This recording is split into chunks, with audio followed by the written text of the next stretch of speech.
주님께서 큰 은혜로 우리 가운데 함께 하실 줄로 믿습니다.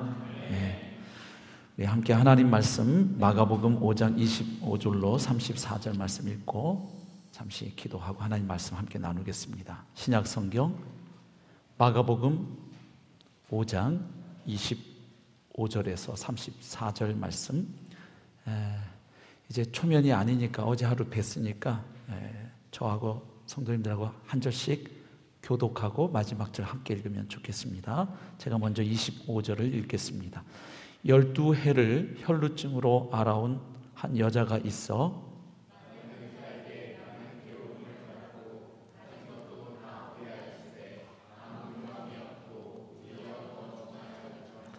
예수의 소문을 듣고 무리 가운데 끼어 뒤로 와서 그의 옷에 손을 대니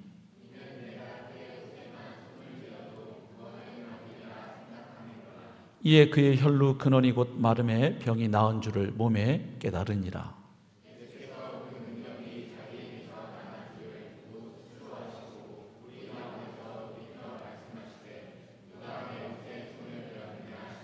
제자들이 여짜오되 무리가 에워싸 미는 것을 보시며 누가 내게 손을 대었느냐 물으시나이까 하되 여자가 자기에게 이루어진 일을 알고 두려워하여 떨며 와서 그 앞에 엎드려 모든 사실을 여쭈니 예수께서 이르시되 딸아 내 믿음이 너를 구원하였으니 평안히 가라 내 병에서 놓여 건강할지어다. 아멘. 잠시 기도하겠습니다. 사랑하는 주님, 오늘 이 밤에도 부흥회로 모일 수 있는 귀한 은혜 특권 주셔서 감사합니다. 저희들 모인 이곳에 주님 함께 하시고 운행하시는 줄로 믿습니다. 이 시간 주님의 영광과 주님의 아름다우심을 선포하고 나누려 합니다. 복음 자체신 주님께서 홀로 영광을 취하시옵소서. 예수님의 이름으로 기도하옵나이다. 아멘. 프로시딩스라고 하는 미국 해군 연구소의 잡지에 실렸던 글 하나를 제가 좀 읽어 드릴까 합니다. 훈련 함대에 배속된 2대의 전함이 수일 동안 계속되는 폭우 속에서도 대대적인 해상 기동 훈련에 참가하고 있었다. 나는 선두 전함에 소속되어 밤이 되자 함교에서 잠시 임무를 맡고 있었다. 안개가 너무 짙어 시야가 불분명했기 때문에 함장은 모든 활동을 통제하기 위해 계속 함교에 남아 있어야만 했다. 완전히 어둠이 깔렸을 때 앞쪽에 근무하던 감시병이 다음과 같이 보고했다. 우현 이물 쪽에 빛이 보입니다. 불빛이 가만히 있는가 아니면 고물 쪽으로 움직이고 있는가 하고 함장이 소리쳤다. 감시병은 움직이지 않습니다, 함장님 하고 대답했다. 이는 우리 배가 그 배와 충돌할 수 있는 위험한 코스에 들어와 있음을 의미하는 것이었다. 그러자 함장은 신호수에게 소리쳤다. 저쪽 선박에 우리가 충돌 코스에 들어와 있다고 신호를 보내라. 그리고 항로를 20도 방향으로 바꾸라고 지시하라. 그런데 저쪽에서 당신들이 항로를 20도 바꾸시오 라는 신호가 왔다. 이에 함장은 나는 이 배의 함장이다. 그쪽에서 20도를 움직여라 라는 신호를 보내도록 지시했다. 그러자 저는 2등 항해사입니다. 함장님께서 20도 바꾸시는 게 좋겠습니다 라는 응답이 돌아왔다. 그러자 함장은 매우 화가 나서 소리쳤다. 우리는 전투함이다. 당장 진로를 20도로 변경하라. 조명빛과 함께 다시 응답이 돌아왔다. 저희는 등대입니다. 우리는 즉시 항로를 변경하였다. 이 글은 패러다임의 전환이 무엇인지를 아주 잘 보여주는 글입니다. 잘 아시죠? 패러다임이라고 하면 어떤 사물을 바라보는 관점이나 준거 틀 혹은 그 인식 체계를 의미합니다. 그런데 패러다임의 전환이란 어떤 이유로 이렇게 사물을 바라보고 해석하는 그 중거틀, 그 인식 체계가 바뀌게 되는 것을 의미하는 것이죠. 그렇게 되면 주어진 상황이나 눈앞에 펼쳐지고 있는 현실을 그 전과는 다른 관점에서 바라보게 되고 해석을 하게 되는 것입니다. 오늘 우리가 생각해 볼 은혜가 바로 이것입니다. 예수님을 믿어서 구원받은 성도가 신앙생활 가운데 경험해가는 여러 가지 은혜가 있는데, 그 가운데 한 가지 은혜가 뭔가 하면 바로 삶의 패러다임, 가치의 패러다임이 바뀌게 되는 은혜인 것입니다. 오늘 본문은 바로 예수님께서 우리가 익숙하게 접해왔던, 그리고 사실 그것의 노예로 살아왔었는데 이 세상의 패러다임을 바꾸시는 분인 것을 아주 잘 보여주고 있습니다. 자, 오늘 본문에 보면 참으로 비참하고 불쌍한 한 여인이 등장합니다. 25절 말씀을 보면 그녀가 혈루증 환자라는 사실을 금방 확인할 수 있습니다. 여기서 혈루증이라고 하는 말은 피라고 하는 단어와 흐르다라는 단어가 결합해서 만들어진 단어입니다.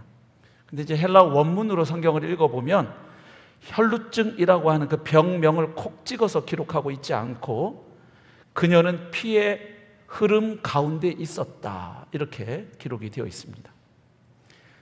그러니까 그녀의 병이 어떤 병인지 우리가 짐작할 수 있죠. 지속적으로 피가 나고 잘 멈추지 않는 그런 질병을 의미합니다. 오늘날 우리가 그 병명을 정확하게 알 수는 없지만 아마도 하혈을 멈출 수 없는 그런 병으로 보입니다. 하혈이 언제든 일어날 수 있고 또 한 번 일어났다고 하면 잘 멈추지 않는 병입니다. 그러니까 이 여인이 얼마나 그동안 힘들고 고달픈 삶을 살아왔을지 우리가 충분히 짐작을 할 수 있습니다. 그녀가 그동안 어떤 고통을 겪어왔을까요? 우선 육체적인 고통이 컸겠죠. 병의 특성상 그녀는 틀림없이 빈혈과 심한 두통, 그리고 전신 무기력증으로 힘들었을 거예요. 이 질병의 특성이 그렇잖아요. 빈혈, 두통, 그리고 전신 무기력증. 근데 그것도 1, 2년이 아니고 지금 12년째 그 질병으로 고통을 겪어오고 있는 상황이었습니다. 그뿐만이 아니었어요. 그녀는 이 병을 어떻게든 좀 고쳐보고 싶어서 애를 많이 썼습니다. 근데 그렇게 병을 고쳐보려고 노력하는 과정에서 또 상당히 많은 괴로움을 겪었습니다. 26절 말씀 보면 그녀가 많은 의사들에게 많은 괴로움을 당했다고 기록을 하고 있습니다. 많은 의사에게 많은 괴로움을 받았고 가진 것도 다 허비하였으되 아무 효험이 없고 도리어 더 중하여졌던 자에, 이렇게 기록이 되어 있습니다. 자, 의사들에게 괴롭힘을 당했다고 기록되어 있잖아요. 의사들이 어떻게 괴롭혔을까요, 이 여인을? 올 때마다 머리카락을 하나씩 뽑았을까요? 괴롭혔을까요? 성희롱을 했을까요? 도대체 환자가 의사 앞에 가가지고 어떤 괴로움을 당했다는 이야기일까요? 성경 본문에는 구체적인 내용이 나와 있지는 않습니다. 그런데 유대인들의 탈무드라고 하는 책을 보면 이 여인이 당했을 괴로움을 우리가 좀 짐작해 볼 수 있습니다. 탈무드에 보면 당시 의사들이 사용했던 여러 가지 치료 방법이 기록이 되어 있거든요. 그런데 그 가운데 보면 혈루증에 대한 처방도 11가지나 기록이 되어 있습니다. 그걸 제가 다 소개할 시간은 없고요. 도대체 어떤 치료법이 있는지 좀 맛보기 차원에서 제가 몇 가지 좀 소개해 보겠습니다.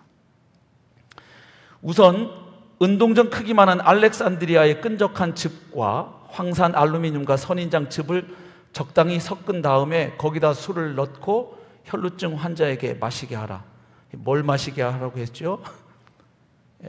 이상한 거 많이 섞었어요. 두 번째, 만약 효험이 없거든 페르시아의 양파를 3근 정도 술에 넣고 잘 고아서 마시게 하고 환자가 마심과 동시에 당신의 피 흘림에서 일어날지어다 라고 주문을 외워라. 세 번째, 만약 그것도 효과가 없으면 2 갈래의 길이 만나는 곳에 환자를 세우고 그녀로 하여금 술이 든 잔을 오른손에 들고 서 있게 한 후에 누군가 갑자기 그녀에게 달려들어서 소스라치게 놀라게 만든 후에 당신의 피 흘림에서 일어날지어다 하고 주문을 외워라. 그래도 안 되면 7개의 구덩이를 파고 그 안에 아직 4년생이 안 된 포도나무 줄기를 넣고 태워라. 그리고 환자로 하여금 술이 든 잔을 들고 그 구덩이에 앉게 하라. 그리고 당신의 피 흘림에서 일어날지어다 하고 주문을 외우라. 그렇게 하기를 7개 모든 구덩이에서 반복하라. 이게 의사인지 사람 잡는 사람인지 잘 모르겠어요. 예. 이 밖에도 불치병 환자들에게 처방했던 처방전이 기록되어 있는데요, 이런 거예요. 사막에 가서 타조알을 찾아서 거기 붙어있는 털을 몇 개 가져오도록 해라. 이 의도가 보이세요? 이 어미들은 알에 대한 집착이 대단해요. 아시죠? 알 잘못 건드리면 큰일 나잖아요. 그런데 그 타조알 거기 붙어있는 털을 가져오려면 이 사람이 어떤 상태가 되겠어요? 이 정신이 아주 고도로 긴장하고 집중한 상태가 되겠죠. 뭐 그렇게 해가지고 병을 좀 고쳐보려는 속셈인 것 같죠. 당나귀 똥속을 뒤져서 보리 알갱이를 몇 개 가져오게 하라. 이게 병을 고치는 사람인지 사람을 잡는 사람인지 알 수가 없잖아요. 자, 근데 이 여인이 이런 처방전을 받았다고 한번 상상을 해보세요. 근데 여러분, 환자는요, 병만 나을 수 있다면 뭐든지 할 수 있어요. 요즘 말기암 환자들이 뭘 구하려고 하는지 아세요? 제가 이름 정확히 좀 외웠는지 모르겠는데 판벤다졸? 그렇죠? 예, 반려견들 구충제를 써서 효과를 봤다는 얘기도 올리고 의사들은 막 말리고 있고 그렇잖아요. 근데 정말 급한 사람은 뭐라도 잡으려고 해요. 효과만 있다면. 자, 이 여인이 이런 처방전 받으면서 병세가 호전되면 괜찮았을 거예요. 그렇죠? 아직 병이 낫는다는데 못할 게 뭐예요? 근데 문제는 뭡니까? 이런 처방전 주면서도 또 뭐는 또 다 받아먹은 거죠? 예, 진료비 다 받아먹은 거예요. 그렇죠? 그래서 지금 이 병을 고쳐보려고 하는 과정 중에서 뭐라고 기록이 되어 있냐면 가진 것을 다 허비했다. 재산상의 손실이 있었어요. 근데 그렇게 해서 낫기라도 하면 좋은데 아무 효험이 없을 뿐만 아니라 도리어 더 중화해졌어요. 병세가 더 심각해진 거예요.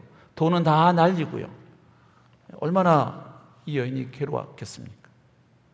근데 여러분, 이 여인이 겪어온 고통은 병으로 말미암은 그 육체적인 고통, 그리고 경제적인 손실 그 이상이었습니다. 병으로 말미암은 육체적인 이 고통도 상당히 큰 것이었고요. 그리고 그 과정에서 의사들에게 당하는 괴로움도 상당히 큰 것이었지만 그녀를 정말로 힘들게 한 문제가 있었습니다. 그게 뭐였을까요? 그것은 이 여인이 그동안 이스라엘 사회에서 부정한 여인으로 낙인 찍혀서 살아왔다는 거예요.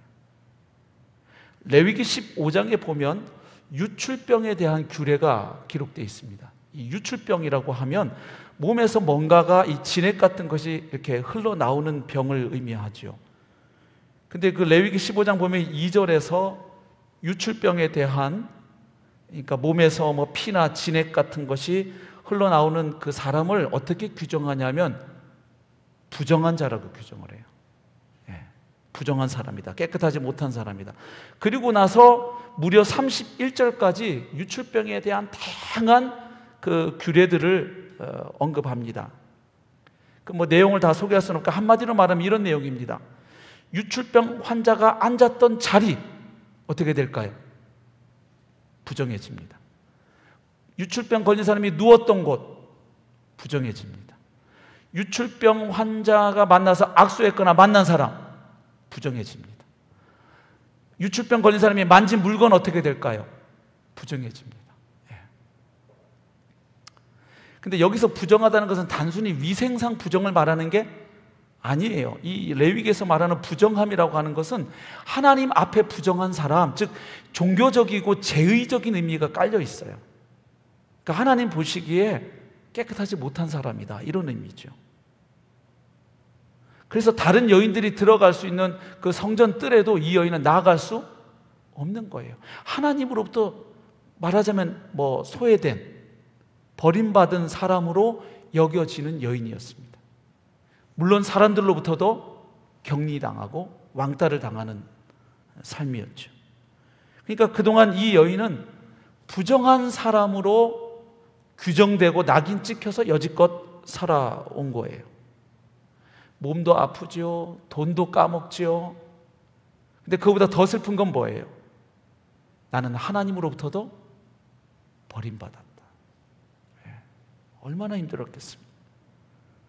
그래서 이 여인이 처해 있는 상황은 육체적으로 힘들고 고통스러운 상황을 넘어서 하나님께도 기피거리가 되고 사람들에게도 기피거리가 되는, 모든 사람들로부터 부정하고 더러운 사람으로 규정되는 그런 삶을 지금 12년째 살아왔던 것이죠.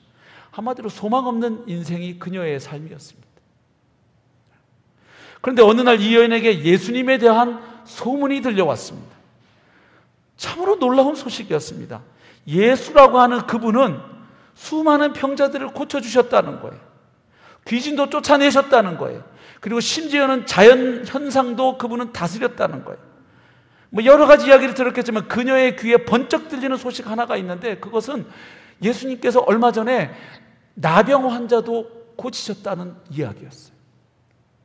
왜냐하면 나병 환자는 유출병 환자 이상으로 이스라엘 사회에서는 부정한 사람으로 낙인 찍힌 사람인데, 예수님은 그런 사람도 고쳐주셨다는 이야기가 그녀의 귀에 들려옵니다.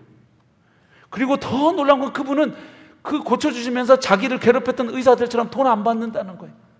은혜로 그 나오는 사람들의 믿음을 보시고 그분을 고쳐주신다는 그 이야기가 그녀의 귀에 들려왔습니다. 더 놀라운 소식은 지금 그분이 회당장 야이로의 어린 딸을 고치러 그 집으로 가고 계시다는 소문이 그녀에게 들려왔어요. 그녀는 이 기회를 놓칠 수가 없었죠. 가만히 앉아 있을 수가 없었습니다. 그래, 그분이라면 나도 고쳐주실 수 있을 것이다. 이렇게 희망을 품고 예수님께 나아가려 했지만 어려움이 있습니다. 너무 많은 사람들이 예수님 곁에 있는 거예요. 너무 많은 무리가 에워싸 있어서 예수님 곁으로 다가가기가 쉽지 않았습니다. 그렇다고 해서 그녀가 포기할 수는 없었지요. 그래서 어떻게든 예수님께로 가려고 합니다. 왜냐하면 그녀의 마음속에는 내가 저 예수님의 옷에만 손을 댈 수 있다면 이 병이 틀림없이 나을 수 있을 것이라는 그 믿음이, 그 기대가 있었기 때문이죠. 그래서 어떻게든 예수님께로 가려고 애를 씁니다. 그 복잡한 사람들 사이에 들어가서 한 걸음 한 걸음 한 걸음 예수님 쪽을 향해 나아갑니다. 이제 저 앞에 예수님이 보입니다. 용을 써서 다가가서 마침내 손을 뻗어서 예수님의 옷에 손을 대었습니다. 바로 그 순간 어떤 일이 일어났습니까? 그녀의 혈루 근원이 말라버렸습니다. 그리고 그녀는 알았어요. 지금 몸에서 치유가 일어났다는 사실을 자기 스스로 먼저 알았습니다.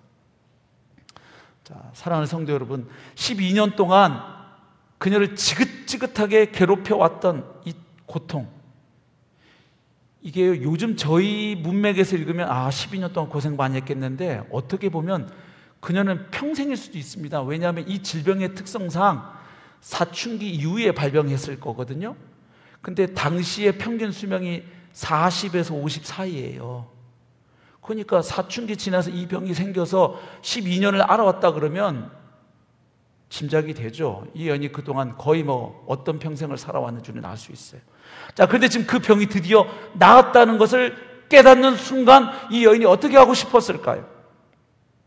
아마 저라면 그냥 목청껏 소리도 치고 그냥 펄쩍펄쩍 뛰면서 할렐루야 하든지, 아니면 그냥 우리 한국 정서라면 지화자 좋다 하든지, 하여튼 춤추고 싶었을 거예요.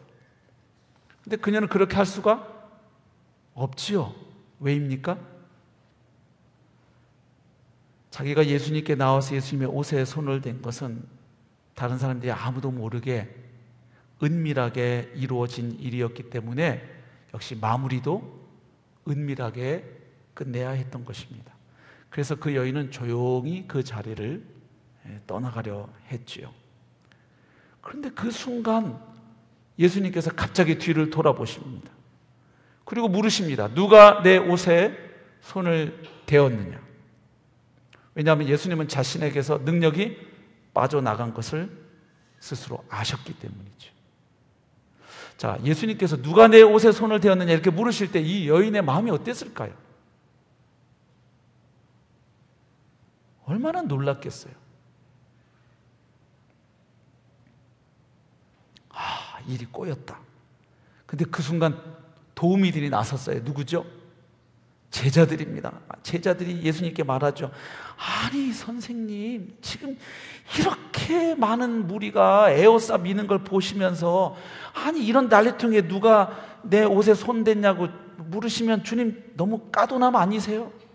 까도남 아세요? 까칠한 도시의 남자. 아니 그렇잖아요. 만원 버스에서 막 이렇게 아니면 지옥철이라고 하는 9호선 타면 막 난리거든요. 그냥 옷이 막 낑기고 단추도 틀어지고 하는데 거기서 누가 여기 다 왔다고 누구야 이렇게 하면 그 어쩌자는 거예요. 그렇죠? 예. 아니 주님, 이 난리통에 그런 질문을 하시면 어찌합니까? 그래서 이 여인이 그때 무슨 생각했을까요? 휴, 살았다. 아이고 제자들 참 좋은 사람들이야. 아이 고마워. 이런 생각이 있겠죠. 마음을 쓸어내렸을 거예요. 그런데 우리 예수님도 안 도와주시잖아요. 예수님이 은근 집요하신 데가 있죠. 예, 계속 예수님이 포기를 안 하시고 계속 이 원문을 읽어보면 주님이 그냥 한번 물으시는 게 아니라 계속해서 그 사람을 찾을 때까지 보시는 그런 느낌의 동사 형태예요. 영어도 보면 kept looking around 이렇게 돼서 keep ing 하시면 아잖아요. 계속해서 뭐뭐 하다. 그러니까 주님이 포기를 안 하시는 거예요. 그 여인을 찾을 때까지. 그래서 여인은 더 이상 숨길 수 없다는 사실을 깨닫고 참으로 두렵고 떨리는 마음으로 예수님 앞에 엎드렸어요. 그때 그 여인의 마음 상태가 굉장히 두려워하는 마음이었다고 오늘 본문은 이야기해 줍니다. 왜 두려워했을까요? 이 여인이 왜 두려워했을까요? 우선 쉽게 생각할 수 있는 것은 부정한 여인인데 자기가 지금 그 많은 사람들 사이에 들어간 것이 규례를 어긴 겁니다. 아시죠? 나병 환자라든지 이런 유추병 환자는 사람들이 자기에게 오면 어떻게 해야 됩니까? 자기는 부정한 사람이라고 얘기를 해서 사람들이 자기로 말미암아 부정해지지 않도록, 흔히 사람들 하는 말로 부정타지 않도록 고지해야 할 의무가 있어요. 그런데 알리기는커녕 오히려 자기가 사람들 속으로 들어온 거예요. 그래서 예수님 옷에 손을 대려고 가는 동안 이 여인이 얼마나 많은 사람들을 건드렸겠어요. 그럼 그 사람들 다 부정해진 거잖아요. 예. 그래서 많은 사람들을 부정하게 했고 결정적으로 누구까지? 예수님까지 부정하게 만든 거 아닙니까? 그러니까 이 규례를 어겼잖아요. 이 사실이 밝혀질 때 사람들이 본인에게 어떻게 나올지 예측할 수 없죠. 이것 때문에 두려워했을 수 있습니다. 그러나 본문을 더 가만히 읽어보면 이 두려움보다 훨씬 더 큰 어떤 다른 두려움이 또 있었다는 것을 알 수 있어요. 본문을 보십시오. 33절, 여자가 자기에게 이루어진 일을 알고 두려워하여 떨며, 이렇게 돼 있어요. 그러니까 자기 한 행동이 드러나서 사람들 앞에 뭐 돌을 맞게 되거나 어떤 폭력을 당하게 될 것 때문에 두려워하는 두려움, 그것만이 아니고 지금 오늘 본문에서 말하는 두려움은 이 두려움이죠. 자기에게 이루어진 일을 알고 그 12년 동안 온갖 의사를 찾아다니면서 고쳐보려고 애를 썼던 병이었지만 하나도 낫지 않았는데 자기가 한 거라고는 주님의 옷에 손 하나 댄 것뿐인데 그 12년 동안 괴롭혔던 혈로 근원이 순간적으로 다 말라버린 이 사실을 깨달았을 때, 여러분 어떤 일이 일어나기 전에는 그걸 계속 기대하고 소망하고 하지만 그게 막상 눈앞에 현실로 펼쳐지면 어떻게 됩니까? 깜짝 놀라게 되죠. 살아계신 하나님의 그 능력의 구원을 경험한 거 아니에요. 예. 어제도 제가 말씀드렸잖아요. 어떤 신부님이 하나님, 그럴 때 하나님이 그래 어떻게 응답해 줄까 하니까 그냥 심장마비 일으켰다고. 이게 정말로 살아계신 하나님의 임재 앞에 섰을 때 우리 인생들이 보일 수 있는 반응은 이 경외감이에요. 두려움이에요. 여러분 누가복음 5장에서도 베드로에게 찾아오신 예수님, 그를 제자로 부르시기 위해서 그날 허락하셨던 기적이 뭡니까? 그물이 찢어질 만큼 베드로 입장에서는 밤새도록 수고했지만 한 마리도 못 잡았던 그날 아니에요. 근데 주님의 말씀에 의지하여 깊은데 그물을 내렸더니 그물이 찢어질 만큼 물고기가 잡혔을 때 베드로의 반응이 무엇입니까? 만약 저 같은 녀석이라면 거기서 물고기 몇 마리 잡혔나? 야, 이거 한 마리당 얼마니까 오늘 이거 팔면 이거 계산하고 있을 순간에 베드로는 어떻게 하냐면 무릎을 꿇습니다. 주님 앞에. 주여, 나를 떠나소서, 나는 죄인으로소이다.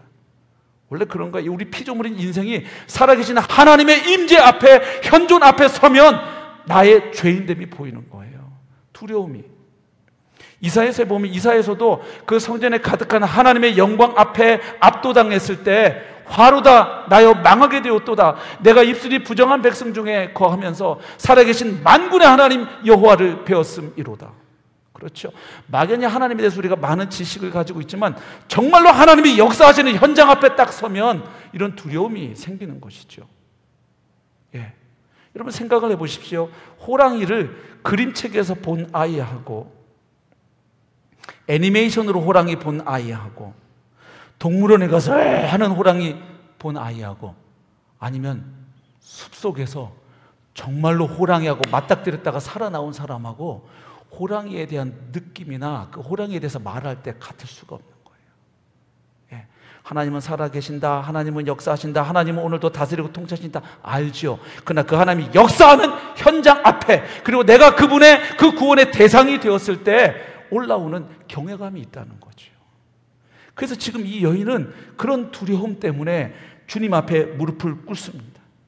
그리고 모든 사실을 고백합니다. 한편으로는 지극히 경외하는 마음으로, 그리고 또 한편으로는 지극히 죄송스러운 마음으로 자초지종을 다 말합니다. 왜냐하면 랍비라고 여겨지는 예수님의 옷에 손을 댄 것은 해서는 아니 될 행동을 그녀는 했던 것이죠. 그녀의 고백이 있고 나서 이제 예수님께서 그녀에게 말씀하십니다. 그것이 34절이지요. 예수께서 이르시되 딸아, 내 믿음이 너를 구원하였으니 평안히 가라. 내 병에서 놓여 건강할지어다. 자, 예수님 이 말씀 안에 포함된 의미 어떤 것들이 있을까요? 자, 우선 예수님은 그녀의 믿음을 인정해 주십니다. 칭찬해 주셔요. 다시 말하면 그녀가 낫게 된 것은 그녀가 예수님의 옷에 손을 댄 그 미신적인 행위 때문이 아니라 예수님을 향한 그녀의 믿음 때문이었다는 사실을 분명하게 말씀해 주시는 거예요. 너의 그 믿음 때문에 너에게 치유의 은혜가, 구원의 은혜가 임했다.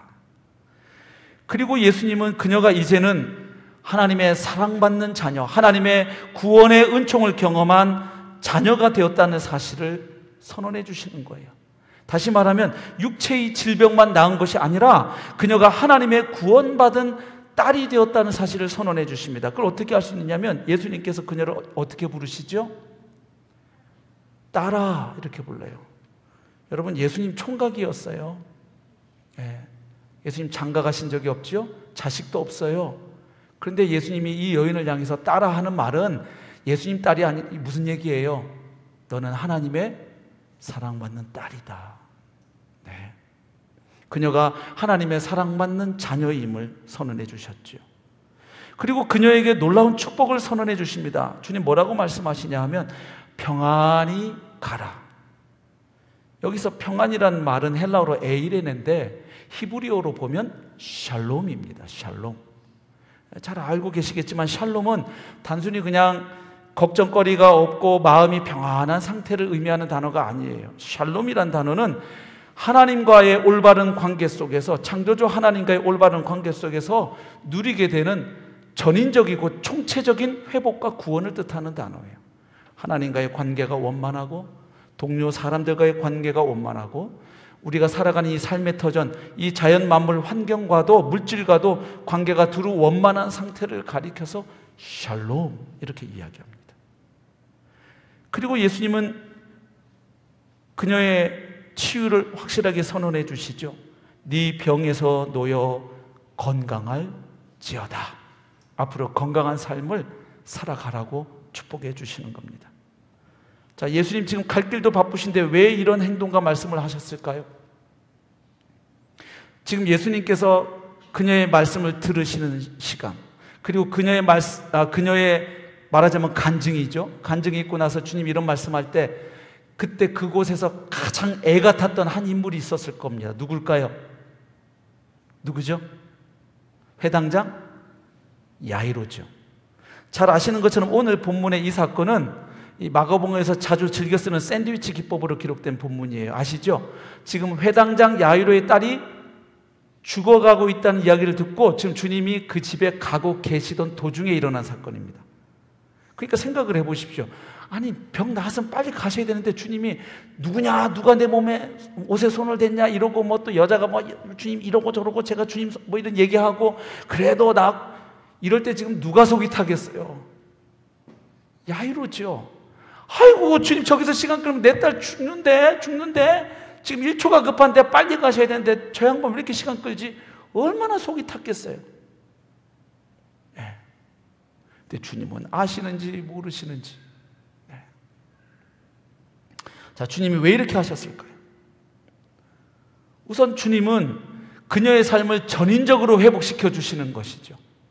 그녀는 그녀의 혈루증 그 병을 고치러 나왔지만 주님은 그 육체의 질병만이 아니라 그녀의 망가졌던 삶, 그 노예되었던 삶을 완전히 자유케 하시고 회복시키시려고 하시는 것이죠.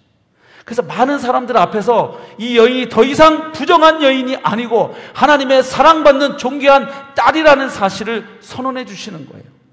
예. 그래야 이 여인이 이제 다시 하나님을 예배하는 자리에도 나아갈 수 있고, 가족들과도 함께 할 수 있고, 동네 사람들과도 함께 할 수 있죠. 병만 혼자 조용히 고쳐서 가면 그 여인은 다른 사람들이 볼 때는 여전히 부정한 여인입니다. 그런 그녀의 사회적 삶이 회복이 안 되는 거예요. 그래서 주님은 이 여인이 육체의 질병이 나았을 뿐만 아니라 육체적으로도 정서적으로도 영적으로도 이제 건강한 그 삶을 살아가도록 하기 위해서 이렇게 선언을 해 주시는 것이죠. 근데 여기서 멈추면 안 되죠. 복음서에서 항상 예수님의 기적을 기록할 때에는 중요한 목적이 하나 있습니다. 그건 뭐냐면 그 기적을 행하신 예수님이 어떤 분이신지를 나타내기 위한 목적이죠. 자, 그렇다면 오늘 이 본문에 나오는 기적은 예수님이 어떤 분이심을 드러내 주는 기적일까요? 예수님께서 지금 이 여인에게 이렇게 말씀하시는 이유는 이 여인의 삶을 총체적으로 온전하게 회복해 주기 위한 의도도 있으시지만 이 많은 사람들 앞에서 예수님이 어떤 분이신지를 드러내시는 거예요. 어떤 분이십니까? 예수님은 이 세상의 의사들이 고칠 수 없는 불치의 병도 고칠 수 있는 능력자임을 보여주기 위한 것일까요? 물론 예수님 그런 능력을 가지고 계신 분이 맞지요. 그런데 거기서 멈추면 오늘 본문의 메시지는 예수님은 불치병을 고치시는 능력자이시다. 그러므로 우리도 해결할 수 없는 문제가 있을 때 이 여인처럼 나와서 예수님의 옷에 손을 대자. 그렇게 되면 설교 제목은 기적을 이끌어낸 믿음의 터치, 뭐 이렇게 잡히는 거예요. 그래서 우리도 손을 뻗어 예수께 손을 대어 기적을 경험합시다. 자, 오늘 본문이 이것을 말하는 것입니까? 오늘 본문이 우리에게 말해주는 예수님을 발견하기 위해서 우리가 반드시 던져야 할 질문이 하나 있어요. 그게 뭘까요? 그 질문은 이것입니다. 왜 혈루증 여인이, 즉 부정한 여인이 손을 대었을 때 예수님이 부정해지지 않으셨는가 하는 질문이에요.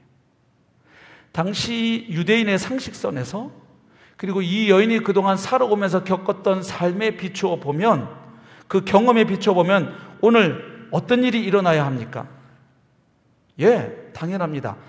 그녀가 손을 댄 예수님이 부정해지셔야 되는 거예요. 네. 왜냐하면 구약 정결법은 어떻게 규정하고 있습니까? 이 여인이 접촉하는 모든 사람, 이 여인이 앉는 곳, 그녀가 눕는 곳, 그녀가 만지는 모든 물건들이 다 부정해진다고 규정하고 있기 때문입니다. 심지어 그녀가 앉았던 곳에 또 딴 사람이 그 자리에 앉으면 그 사람도 부정해집니다. 지난 12년 동안 그녀는 자신이 손을 대는 모든 물건, 모든 사람이 다 부정해지는 그런 삶을 살아왔더랬습니다. 근데 오늘만은 달랐던 것이, 자기가 예수님의 옷에 손을 대어서 예수님이 부정해진 게 아니라 오히려 그녀 자신이 깨끗해졌던 것이죠.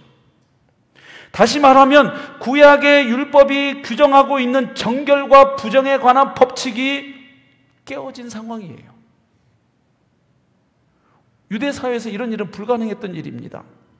왜냐하면 구약 성경을 보면 그 율법을 관통하는 큰 거룩에 대한 법칙이 하나 있어요. 그게 뭘까요?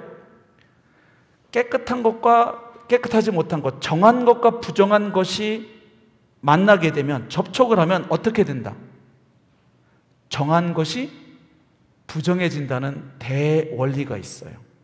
그래서 거룩의 가장 기본 개념이 분리예요. separation.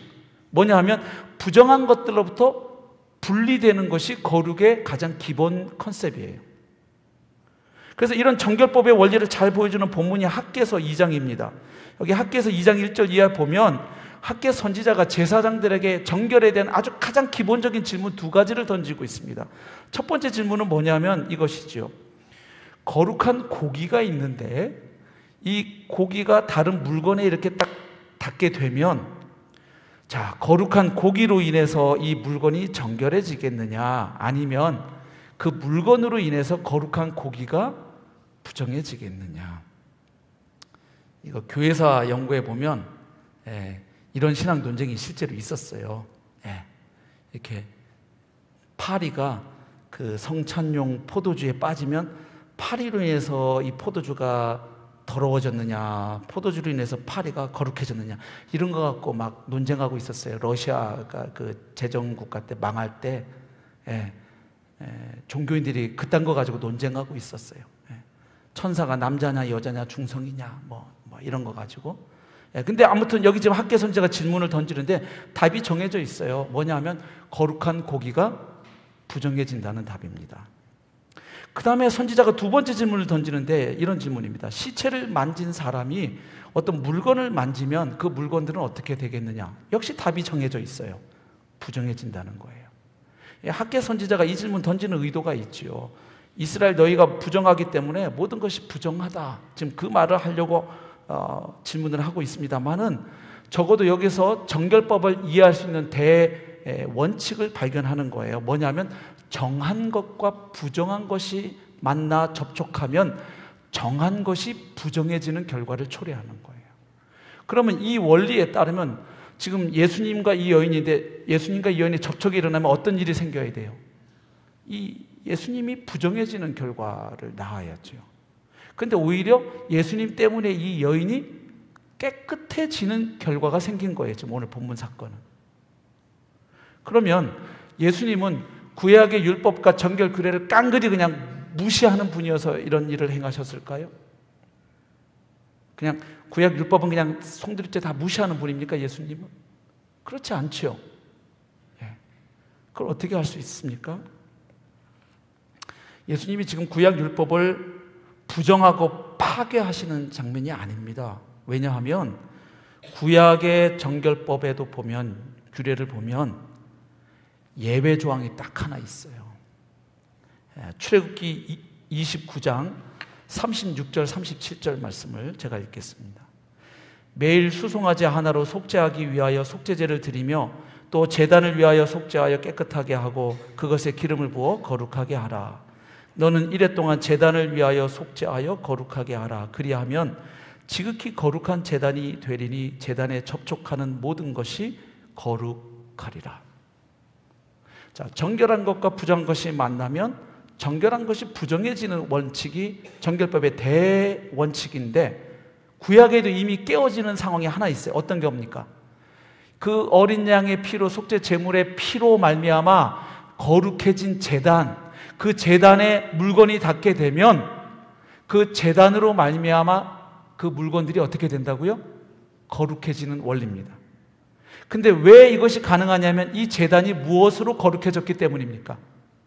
바로 그 제물의 피로 말미암아, 어린 양의 피로 말미암아 거룩해진 제단에 접촉하는 물건들은 그 물건 때문에 제단이 부정해지는 것이 아니고 그 피로 말미암아 거룩해진 제단에 접촉하는 모든 물건들이 거룩해지는 원칙이 구약에 이미 나와 있어요. 자, 그러면 우리가 오늘 본문 사건을 좀 이해할 수 있죠. 부정한 여인이 예수님의 옷에 손을 대었는데 어떻게 이 여인이 깨끗함을 입었는가? 바로 우리 예수님께서 모든 부정한 것을 깨끗하게 하는 어린 양의 보혈의 본체이시기 때문이죠. 그 어린 양의 제사를 통해서 나타내고자 했던 바로 그분이 오셨기 때문이죠. 그분이 바로 그 제단을 거룩하게 했던 그 어린 양의 피, 그 피가 상징하는 그 거룩과 구원을 가져다 주기 위해서 오신 바로 구원자이셨기 때문이죠. 실제로 잠시 후면 예수님은 십자가에 달려서 피 흘리고 돌아가시는 그 구원의 길을 향해 지금 걸어가고 계신 거죠. 성경에 의하면 모든 부정은 우리의 죄로부터 옵니다. 여러분 중에 나는 그래도 꽤 깨끗하고 의롭고 성실하게 살았다고 자부하시는 분 계신가요? 이사야서 64장 6절은 이렇게 선언합니다. 무릇 우리는 다 부정한 자 같아서 우리의 의는 다 더러운 옷 같으며 우리는 다 잎사귀같이 시들므로 우리의 죄악이 바람같이 우리를 몰아가나이다. 예레미야 17장 9절 만물보다 거짓되고 심히 부패한 것은 마음이라 누가 능히 이를 알리오마는.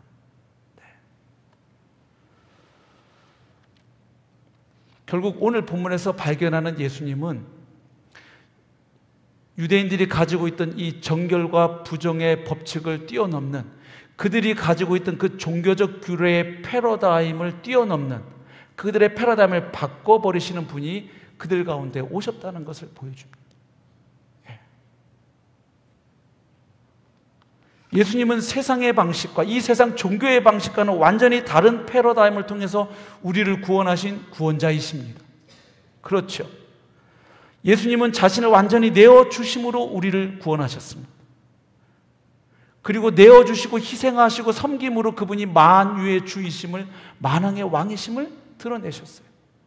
이 세상의 왕들은 권력과 힘으로 통치하지만 그분은 사랑의 희생과 섬김으로 다스리시는 왕으로 오셨죠. 그래서 어제도 나누었습니다만 그분이 낮아지심으로 우리가 존귀하게 되고 그분이 가난해지심으로 우리가 부욕해 되는 이 구원을 우리가 경험한 사람들이지요. 그래서 예수님은 우리가 가지고 있던 이 세상의 패러다임, 종교의 패러다임을 완전히 바꿔버리시는 분이에요.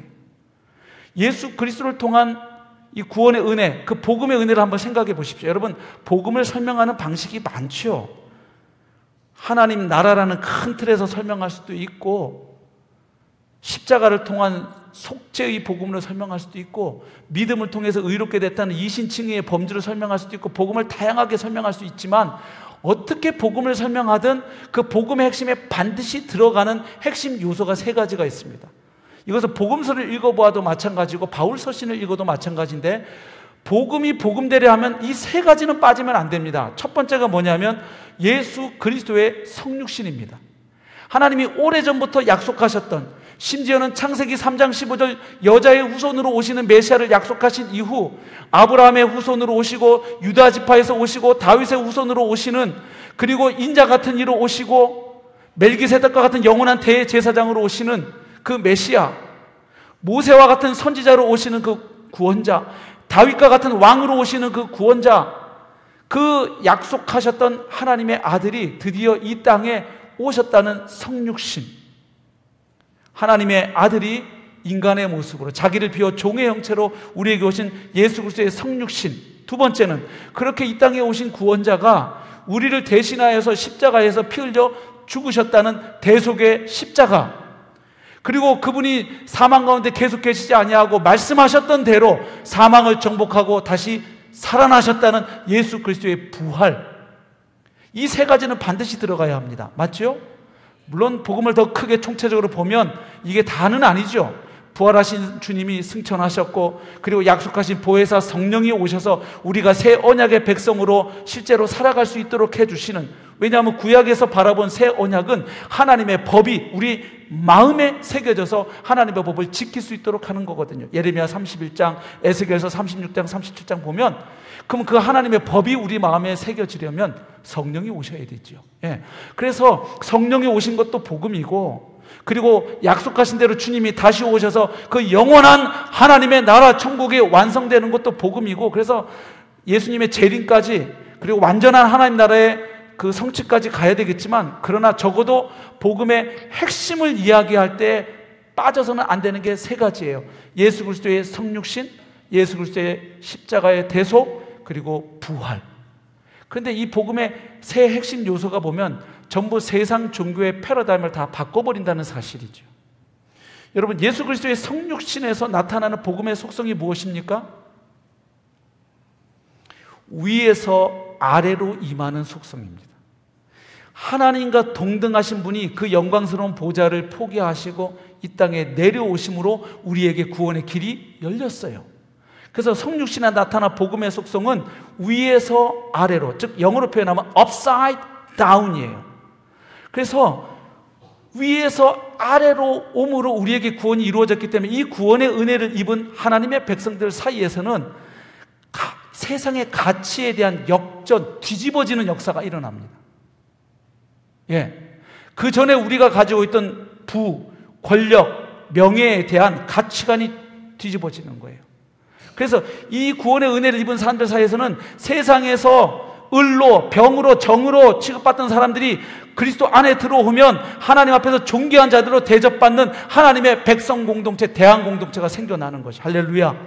예. 근데 교회가 그 모습을 많이 못 보여줘서 세상의 욕을 먹는 거예요. 오히려 세상에 갑질하던 사람들이 교회에 들어와서 더 갑질하니까 젊은이들이 교회를 떠나가는 거죠. 그래서 이 성육신에 나타난 위에서 아래로, 그래서 이 세상의 가치와 질서가 하나님 나라에서는 뒤집어지는 거죠. 그래서 천국에서는 섬기는 자가 가장 큰 자라고 주님 말씀하시죠. 세상에서는 권력자들이 그 권력을 행사하고 남을 짓밟지만 너희 중에서는 그렇게 하면 안 된다. 하나님 나라에서는 섬기는 자가 큰 자다. 뒤집어지는 역사죠.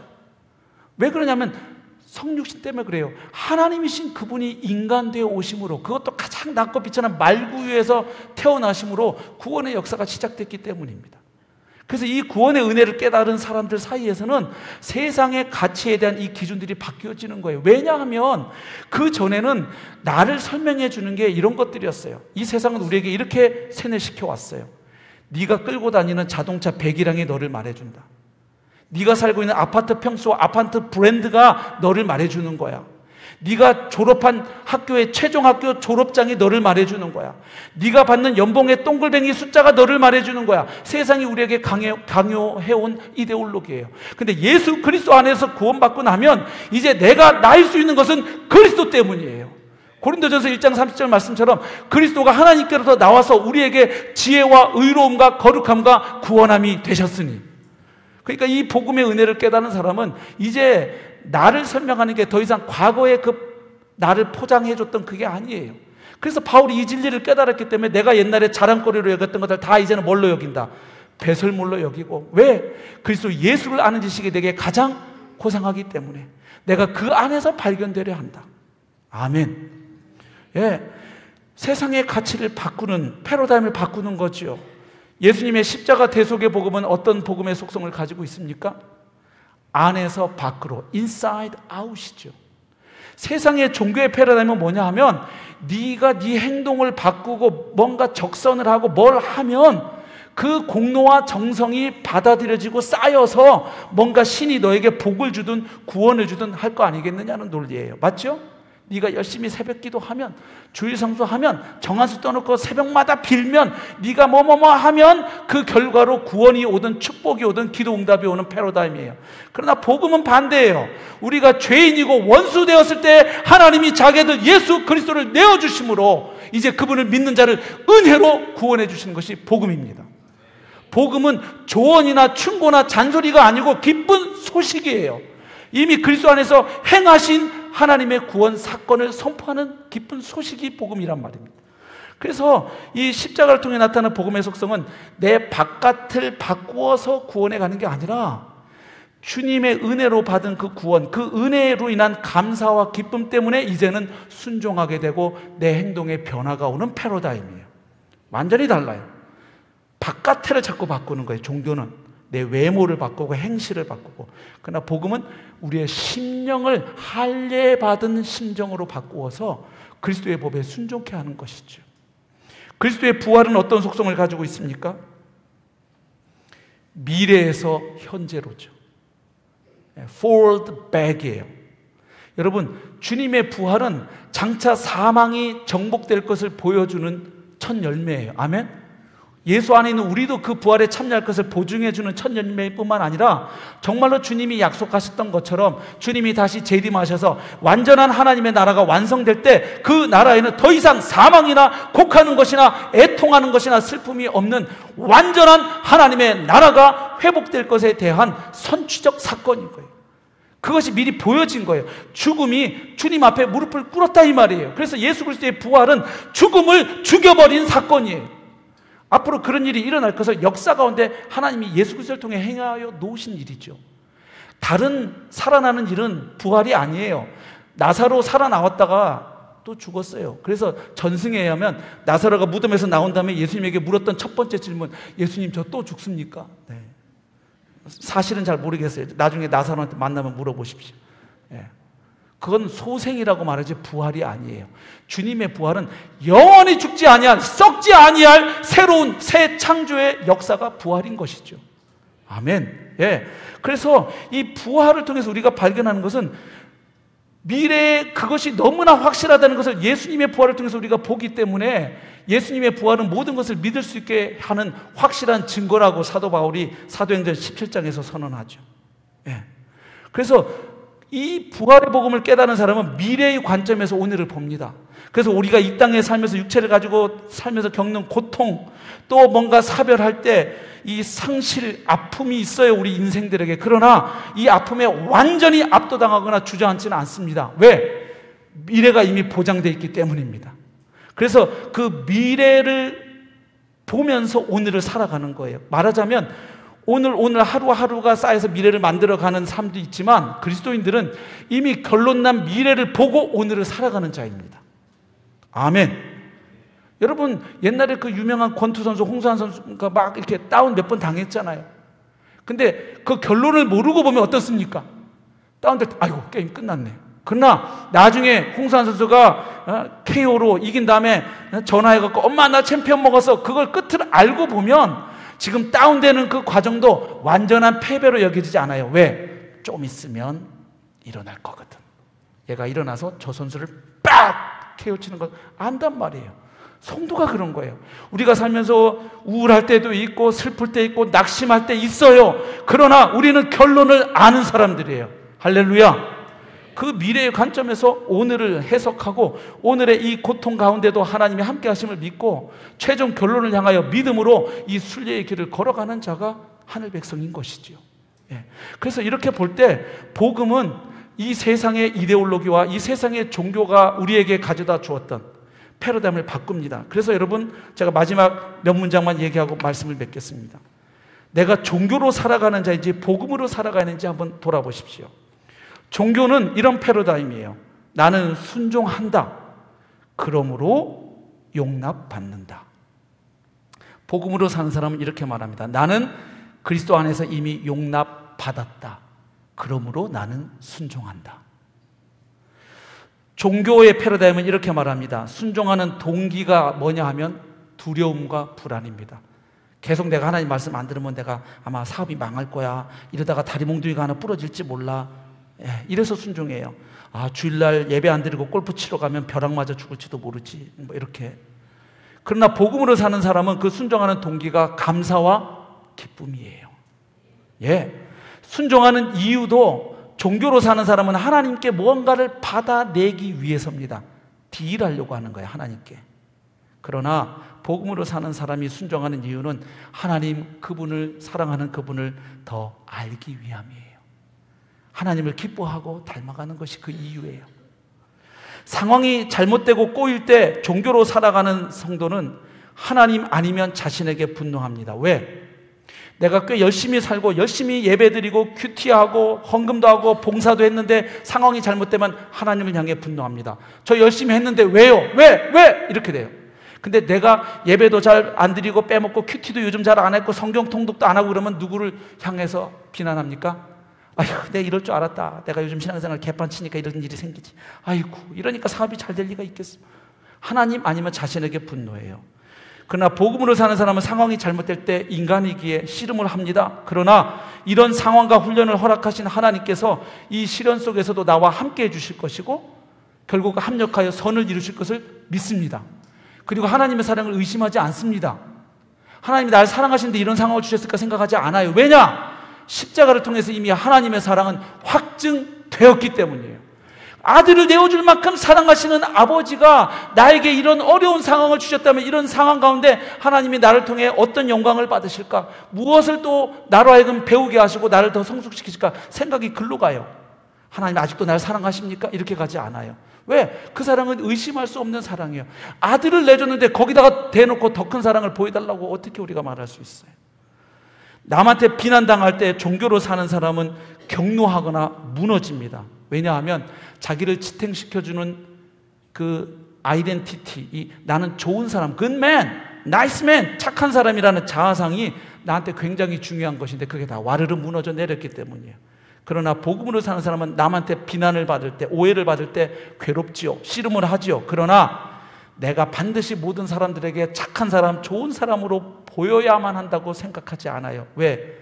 나의 정체성, 나의 아이덴티티는 내 공로에 있는 것이 아니라 나를 위해서 죽으시고 부활하신 예수 그리스도, 그분 안에 있기 때문이에요.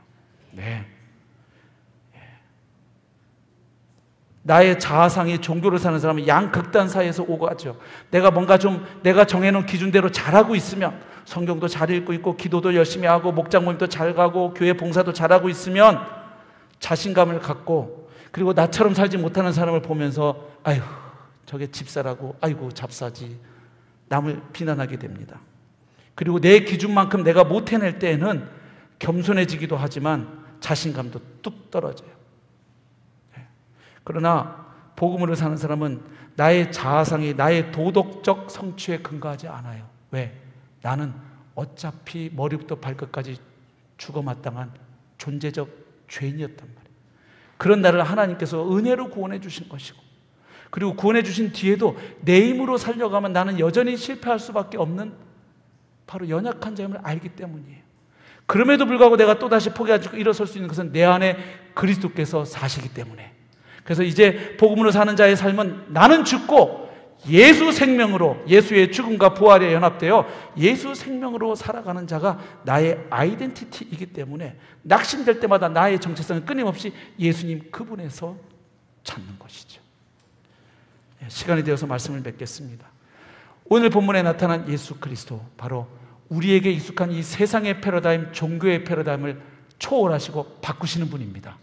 그래서 성도가 경험하는 은혜 한 가지는 신앙생활을 하면서 우리가 그 전에 예수님 믿기 전, 예수님 밖에 있을 때, 이 세상에 있을 때 나에게 익숙했던, 나를 찍어 누르고 나를 억눌렀던, 나를 억압했던 그런 잘못된 패러다임에서 해방되어 하나님 나라의 패러다임으로, 예수 그리스도께서 왕으로 통치하시는 그 샬롬의 나라, 그 평화의 나라의 패러다임으로 계속해서 바뀌어 가는 것입니다.